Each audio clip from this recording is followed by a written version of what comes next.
Hello, hello, and welcome to another episode of the Halftime Mike podcast. You know, this is all about keeping it practical and doable, where we talk about digital, online, social media, marketing, tips, tactics. This week, I am joined by a special guest who's having some amazing success and is as a model for us in small business ownership and leadership, building a brand online, what that means, and using then social media to further grow the audience and ultimately grow sales. So just thrilled to have Jill Boudreau with me today. Jill, welcome. Hi, Mike. Thanks so much for having me. I'm thrilled to be here. Hey, excellent, excellent. So let's give our audience just a little bit of your background here. Jill is an award-winning premier real estate agent serving the Wellesley area of Massachusetts, and she has a commitment to excellence, providing each client with thoughtful, personalized service. This has made her a go-to expert in the real estate in her region there. So not only that, this is what I'm just super impressed with. She's mastered the art of social selling, building a community that comes to her for resourcing, inspiration, expertise, and all of this while selling real estate. So I think this is a great topic. You can bring a lot of value to our audience here. Because sometimes we just have social media managers and those who are just doing social for others. But you're a real life practitioner in selling real estate, and you can bring that wisdom of how you use social and your branding online to do this. So glad to have you here. Well, thank you. Thank you. All right. So that's it, folks. We want to talk about small business branding, social media here with Jill, her story. So let's just dive in here. Jill, give me a bit of your background, real estate and social media. How'd you get started in real estate? And then, when did social media come into that picture for you? Sure. Well, my real estate career really morphed naturally out of my love for buying and selling homes and fixing them up. And over the past 20 years, I've actually helped a lot of family and friends do the same. My husband and I have lived in, believe it or not, 4 different homes in Wellesley, and we're currently looking for our fifth. In fact, friends have joked they think that I'm in the witness protection program because they can't imagine having lived in so many different houses, especially within the same town. But in each case, I've undertaken renovations and makeovers, some large scale and some small. When my oldest was born about 17 years ago, I left a finance career at Fidelity. And I was fortunate to be able to stay home then with my 4 young children. During that time that I was a stay at home mom, I literally helped 15 couples buy and find houses. This is way back before the internet was what it is today. And so much of the real estate information was paper based or referral based with phone calls. So during that time I was home, I actually did a lot of legwork and house hunting for friends and family. And I gave those to another licensed agent because I wasn't yet licensed. I love listening to the needs of these folks and helping them find the and I was also really good, based on my own experience, about helping them realize a given home's potential, especially if it needed work, if it needed TLC. By the time my youngest went to school full time, my husband said to me, "Hey, you love doing this. You do it really well. You might want to think about formalizing your passion for real estate. And oh, by the way, getting paid wouldn't be such a bad thing." So that's really how I segued into becoming a fully licensed broker. I was doing it anyway. I didn't have a real appreciation for what the technology would do for me in terms of flexibility because I love spending time with my family. My 4 kids are still pretty young. I have a fabulous husband. So it just really was a natural progression of things. Yeah, yeah, excellent. So I hear you talking about relational. You started just it was naturally it flowed out of who you were, helping people relationally find a home, sell a home. That's right. That's right. And I will tell you, and you'll hear this through our talk this afternoon, but really it's the relationships and building on that and putting that first that has allowed me to grow as fast as I've been able to grow in a relatively short period of time because I'm not leading with the deal, and we can get into that in a little bit. Okay. So you asked as well about my use of social and how that evolved. Very early on, I realized because I have an MBA and a part of my dual degree is in marketing, I approached the job very differently. And with a marketing background, I knew branding was important. You know, whether it's consumer product goods or me being the CEO of Jill Boudreau, the business, I always knew that I had to have a consistent look and feel. So early on, that started with a really rudimentary website. I would love to do a before and after because it looked like it was from 1981, but and a logo as well. I went on LinkedIn because I was told that that's where one goes when you are a professional. And that was my first stake in the ground. So those were my baby steps.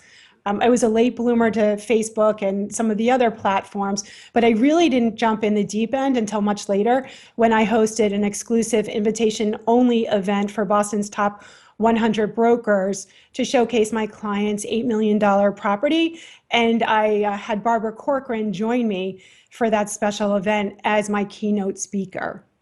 Okay. So from that point on, I saw the power of social sharing and what it could do. And again, not leading with the deals.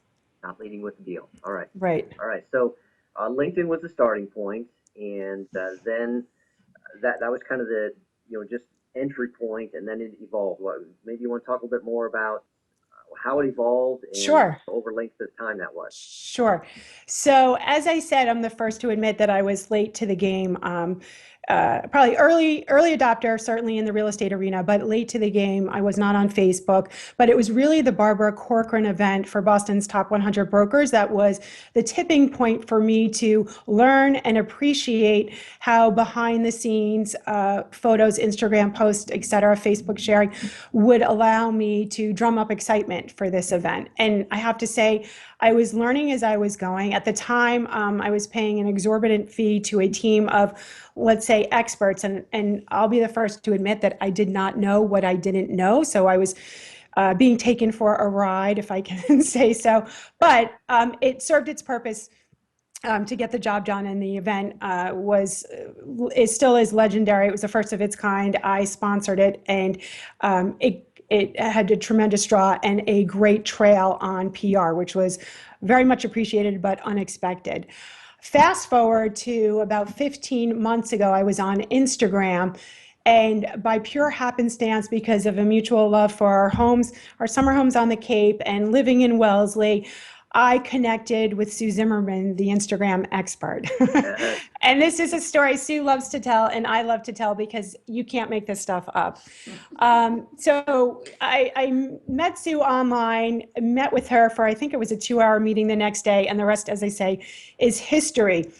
I realized that I needed a coach to hold me accountable and keep my strategy consistent and grow my strategy. One of the things that I've always done is I've done a really good job at firing myself when I know I can hire experts who can do things better, faster, more efficiently than I can.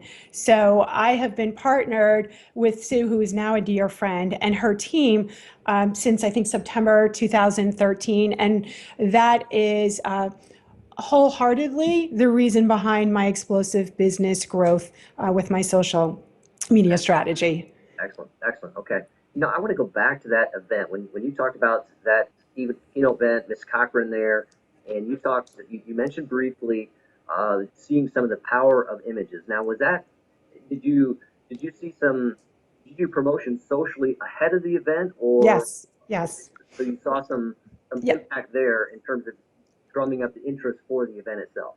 Yes, and I'll tell you why. Because I know from my online research and where the top producers are outside of the Wellesley market that I needed to get, literally, figuratively, Boston brokers to and have eyes on this $8 million property in Wellesley. We're only 12 to 13 miles outside of Boston, but everyone gets so consumed with the deals and the goings on in their backyard that it's often it takes a lot to get me to go into Boston to preview a property because I'm so busy, and vice versa. So I needed a hook. I wanted to have as many RSVPs yes as possible, and I knew that by drumming up excitement and leveraging social and providing these Instagram posts of behind the scenes, Barbara's new book, we leveraged Shark Tank, which was then just becoming the hit that it is so wildly popular today. I knew I could do that online. And as I said, that's really where I got into, the beginnings of my Instagram account and post, and it worked. It was just a tremendous success, and it was so much fun. It was really Excellent. so much fun. Yep, yep. All right, all right. So fast forward to today, and you've had Subi Zimmerman and her team kind of helping you, guiding you along. Then, and so I'm guessing I could probably name one of these. But what are your top two social media networks that are go to for you right now? But clearly, Instagram is my Okay, number one driver. number It's one. the easiest, it's the most fun way to post about what I know, what I like, what I love, and truly for people to be able to connect with me. I think Instagram wholeheartedly humanizes my brand. It's one thing to see a broker on a website or on a postcard, but you don't know who they are. And we all know that people want to do business with those that they know, like, and trust. So Instagram is the place where I share who I am and what I'm passionate about. If you look at my account, Jill A. Boudreau, it's my digital scrapbook. You'll see posts about my four children, my two dogs, my marathon training. I love fashion. Red is my signature color. So whether it's a red outfit that I'm usually wearing, or the red soles of my Louboutin shoes, or my red nail polish, or you name it, you will get a very good idea of who I am and what drives me and what excites me from looking at my Instagram feed. And the other thing is, on there, I don't lead with the deals. And I think that comes across when I look at competing broker accounts, and there aren't too many, I have to say, but most of them are only posting about their listing or their sales. And frankly, for me, that's not enough of a draw for me to continually go back to those accounts and or engage with them. Yep, yep. So I'll say that. My second, I think my close second would be Twitter. I go in, it's really fun, it's quick, it's easy. I'm sharing things of value that I think are relevant to my followers and to the marketplace, but I'm also going in and giving shout outs and retweeting, whether it's an inspirational quote, an industry leader, an entrepreneur, or a great article, things that I think my tribe, my community would be interested in. Excellent, excellent. All right. Now, I think it's huge what you talked about. I want to pull in for our audience then when I post this podcast up, they can come over to the notes, some of your Instagram pics and things like that, because it really is about Jill. So we get to know her, and I think you've encapsulated it, so well that it's not about, I don't lead with the deal because, I learned about you. I mean, that you four wheel, I learned that on Instagram. You have a four wheeler out there, you're with your children, doing Right. fun things like that. And so you're building, people can connect with you and see who you are, build that rapport and understand who you are. If they want to do business with you when it's time to do business. Yep. And I'll give you the perfect examples of that. So, literally, 2014, I have done 4 deals this year because of what I have posted online about me. I have done a deal because of where I went to school, the fact that I have 4 kids, and the fact that I am a marathon runner. And the 4 kids, it was 2 different deals. The wives happened to be surfing online, and they each have 4 children, and thought I would be relatable and be able to help them since they were both moving from out of town with the best place to sign up for dance class. How do I do soccer lessons, tutors? I mean, you name it. So that's been really rewarding for me to see that people care about things that I'm posting that aren't necessarily real estate specific. I'll Yep. give you one more example that I just about had a heart attack over. Sue encouraged me to share things about me that are less than perfect, and believe me, there are plenty. But I was encouraged, and I won't say strong arm, but she really helped me get out of my comfort zone with sharing some of my training and my marathon post. And I will tell you, I didn't think that anyone in their right mind would want to see a sweaty hot mess cross the finish line. And it was truly one of the most liked, highest engagement posts I've ever had. And it's so crazy that it makes you want to do more because you see people care and that it's relatable. And the engagement was really super fun for me to witness. So I just had to share that. That's awesome. Um, Yeah.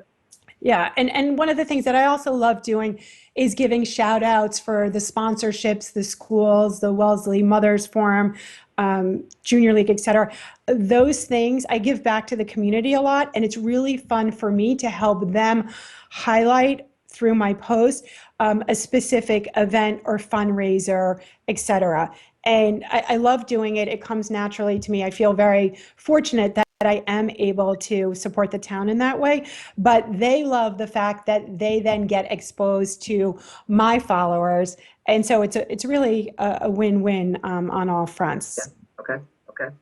But let's drive down the branding bit a little bit further. And you mentioned that red's kind of a signature color, and Yes. how do you weave that in with your social media engagement? How do you weave your branding in and build that further? So it's everywhere I am online, from my logo to my mastheads on the various social platforms. I know you asked the question specifically about online, but I also have a complementary aspect to my marketing and advertising, which is print ads, and I've done, believe it or not, an upscale gourmet brownie prospecting mailing, which has also been revolutionary and very successful. But from the ribbon to the sticker to the outside shipping box, it is through and through branded with my red and look and feel. So people know, there's a recognizable aspect from my online ads and posts that it's Jill Boudreau. And that's intentional. And I think it just makes it more unique in the real estate space to have a business that has consistent messaging and a consistent look.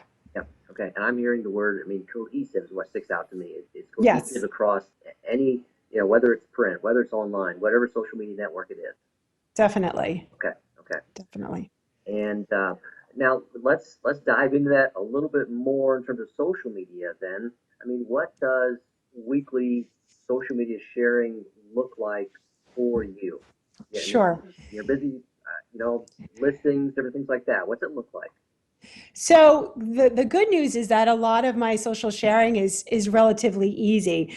I strive to have one Instagram post per day at a minimum on my Jill at Jill Boudreau. I'm sorry, my Jill A. Boudreau account. And then I also have a feature account that's expressly real estate, which is RE Expert. So that would be one post per day. And the same holds true for Facebook. And the nice thing is that often when I create a mini blog or a post on Instagram, I can then repurpose that and post to Facebook and tweet it out, which is great. Probably 15 to 30 tweets per day on Twitter and 3 to 5 LinkedIn posts per day. Excuse me, 3 to 5 LinkedIn posts per week.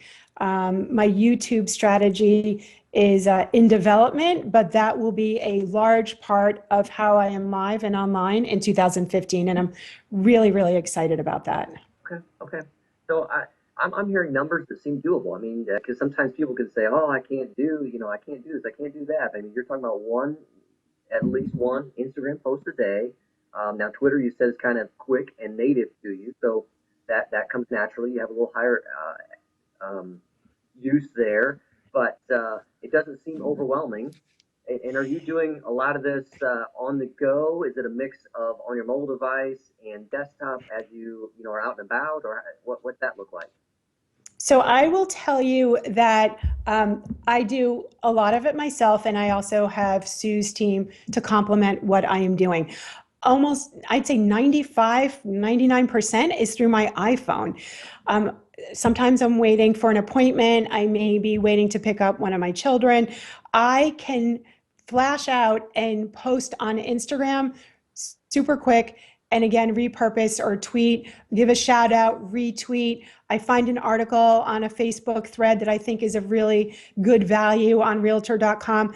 It is so easy for me to go in and post content on my platform, my sites, but also to go in and engage on those platforms on other people's content. And I'm on multiple times a day, but for very, very short periods of time. And once people get comfortable with doing that, it just becomes second nature. A downtime, I'm going to log on. A little bit of wait time, I'm going to tweet out a few things.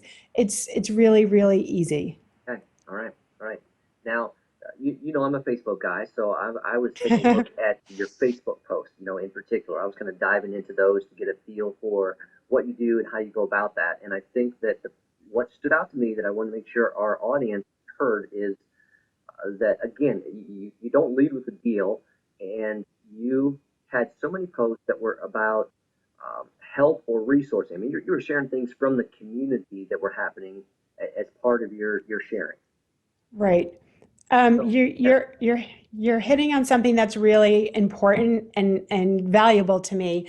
As much as I am crazy passionate about selling and real estate, helping my buyer and seller clients, I love selling, if you will, the Wellesley life. We are so fortunate in this town to have just this robust community of things to do for your children if you're an empty nester, programs that the town sponsors. We are an academic community with 3 colleges here. We're 12 miles out from Boston. So there's this richness that I so enjoy with my husband and our 4 children. And it is so much fun for me to share that, particularly with my clients. And there are many of them who come from out of town, out of state, even from abroad, to highlight all that Wellesley has to offer. So I'm glad that you noticed because it means it's working. yeah, yeah. But it's so rewarding for me to share what I love and to provide some really nice shout outs for either small businesses in town, again the schools, and the local community organizations that I've participated in and that have just done a tremendous job in giving back to the community. Okay, okay. Now, I will admit, even more than notice, okay, I have taken notes on this because I had, in my region here in Indiana, I've been approached by a few real estate agents who have come to my seminars where I'm, introducing social media topics, tactics, how they can use those, and then you're talking about, how do I specifically go about that as a real estate agent? And you're my go-to. I take them over there Well, and I thank outline. you. I say, this is what she's doing here. Do you see this? Do you see this? Do you see how this works? Well, thanks. They're really doing it. You know what? You're so kind to say. I have a ball with it. I have to tell you that it's been really an interesting case study, if you will, the way that business has been done and continues to be done by many brokers. And it's not a judgment call. What works for me may not work for a lot of people, but it makes me happy and it's helped me grow my business tremendously. But the way business has been done, particularly when I first started working with Coldwell Banker, was decades old. It was, let it list, let it linger, print, advertising. People aren't waiting for the Sunday Globe anymore to find out what's new in the real estate market. And for better or for worse, I happen to think for better, we're no longer the gatekeepers of that information. And Wellesley alone, we're a community of 27,000 residents. There are almost 350 licensed real estate agents. So buyers and sellers, by definition, have a lot of choice. So because so much real estate information is available online, it's really client servicing that is the point of differentiation. How you treat clients, the value you provide. And again, I keep going back to not leading with the deal. Yep. Excellent. Excellent. Now, you already mentioned a little bit about how social media helped you. You could track some specific sales to that. Um, I want to dive into, maybe you said Instagram was the number one for you, and sometimes people struggle with, how do I track, Instagram ROI? How has that translated into trackable sales? What can you say about your Instagram use? Whether it's hashtags or some other strategy that helps you say, I know this is working for me. Sure. So I think having a thoughtful, premeditated hashtag strategy is the best way to get eyes on your post as a real estate agent. Everything from hashtagging where you are, your local community, if you're featuring a local business, a school, etc. Get your hashtags buttoned down, and it's so easy to search on Instagram and see where the most popular posts are. What are the most popular hashtags relevant to your area? And certainly real estate. In my case, because we're more of a luxury market, luxury, real estate, etc. You will see other agents will see their accounts grow organically because it's so rewarding to see people are actually searching for those hashtags. And I've come up with a couple of custom hashtags, real estate expert being one, because that's my feature account, and then Wellesley Life. And having a growing feed of those relevant hashtags helps people find me.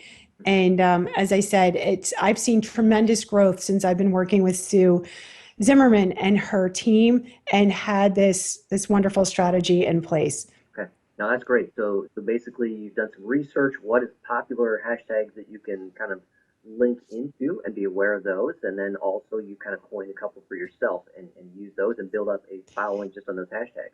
Right. And one of the things, just from an efficiency standpoint, that I would highly recommend is in notes, put together your group, your buckets of hashtags related to, sharing something about the community, sharing something about a deal. And again, not leading with the deal, but maybe there was a way that you were able to successfully negotiate in an 8-way bidding war, the purchase for your buyers. I mean, that was one of my posts this year. But have pre-set groupings of hashtags so that you can do a simple cut and paste, and you're not reinventing the wheel with every post for your most popular hashtags. Yep. And you basically are saying that you're carrying those on your phone then. I do. I Yeah. do. Okay. Yep. I Excellent. do. That's excellent advice right there. All right. Which kind of leads me into some more advice here. We want to, you've got a wealth of information to offer. I like to do my 3, 2, 1 tips and allow you to bring some of your expertise to my audience here. So you ready to go for that? I'm ready. Okay, let's do it. All right. So if you were giving a newer entrepreneur tips on starting in social media, what would be maybe 3 things that you would share with them? Sure. I think first and foremost, because this is what I absolutely love, have fun with what you are doing, whatever your business, whether it's real estate or something else. I did not realize how much fun I could have in launching my business and then leveraging all the social media platforms to help it grow. So that's, to me, first and foremost. And I do that in spades. I can't believe I get paid for doing what I do. Second, I would say have a consistently branded presence across multiple platforms. You need to have consistent look, consistent messaging, and be where your clients are. For me, the platforms that we've talked about are where buyers and sellers are literally going to learn about real estate, learn about new properties, and to select their broker. So you need to have that targeted, appropriate presence. And for me, that branded presence is my signature red. And I think the third thing I would share is I think it's wise, and I know it's uncomfortable for a lot of people, but to think about investing in your business and not always looking for that immediacy, that ROI, because certain things will take a while to build and pay off before you can reap the rewards. And along those lines, I think I do a really good job and have surrounded myself with some brilliant talent, but know when to fire yourself. Don't be afraid to leverage the expertise of others, because you'd be surprised that others could do it in many cases faster, more efficiently, and for less money than you can. And focus on what you do best and where your value add is the greatest. Excellent. Excellent. Awesome. All right. So how about 2 tips for online branding? You touched on that a number of times. 2 tips for online branding you'd recommend to our audience here. So I'm going to go back to things that I've said, to have that consistency of message, the look and feel. Yep. Your voice needs to be, I wouldn't say exactly the same, but to be consistent across all of the platforms. And I would make sure that you're not afraid to show yourself. In other words, brand yourself, be authentic in what you do. Yeah, be authentic, be real, but just put it out there. This is who Yeah, I am. Yep. right. Okay. Exactly. All right. Now, when you talk about consistency of messages, just made me think of one thing. I've been thrilled. I use the Word Swag app. I mean, I'm sure that's probably something you perhaps Yes, use on your iPhone. love word swag. Yeah. And they just came out with the ability to add your logo. So I mean, I can have my logo on my phone and create a Word Swag image with their tools, and then put my little branding logo in there. I mean, I think that's awesome. It's a quick, efficient, easy tip that's out there. So word swag is definitely one of my favorite apps. I would say from an efficiency standpoint, if this then that is a great tool to leverage. And we touched upon it earlier. Repurposing content, an Instagram post can be tweeted out. You can post it to Facebook, but to have it programmed, and we do this for my RE Expert Instagram account, those posts are automatically sent over to Twitter. If this, then that. And I'm sure you're familiar with that. Yes, yes. No, I think that's a great IFTTT. I'll make sure I have this in the show notes for folks here. And the reason that you're bringing that up is because if you share natively from Instagram to Twitter, Twitter won't show that as an image. It just shows a link to it. Correct. But if you do it, this recipe with IFTTT, which if this, then that, and I'll make sure I have that in there, then it'll automate sending that out basically through that service as an image, so it appears well as an image in Twitter. Love it. Yep, yep, and that's huge because images on Twitter are performing so much better. I mean, that study's showing they're getting the most retweets. That's right. That's Yep. absolutely right.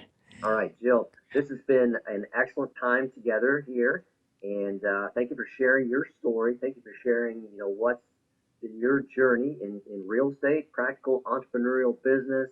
Congratulations on, your success, and Well, thank you. thank you for sharing, how you have used social media and this branding. I think this is a awesome opportunity for someone to hear from someone doing it. Not just social media theory, but someone doing it, living it, and it's just excellent to hear. Well, I so appreciate your time. And we are onward and upward for 2015. And it's a quality problem when there are things you're doing you can't wait to do more of and things that you can't wait to get your arms around for the new year. So thank you so much. I've loved it. Excellent. Excellent. All right. Thank you, folks. This was Mike Gingerich with the Halftime Mike podcast.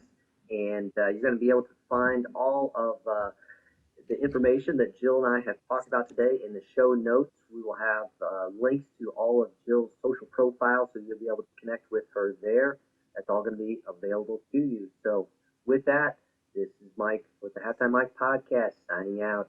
Over and out.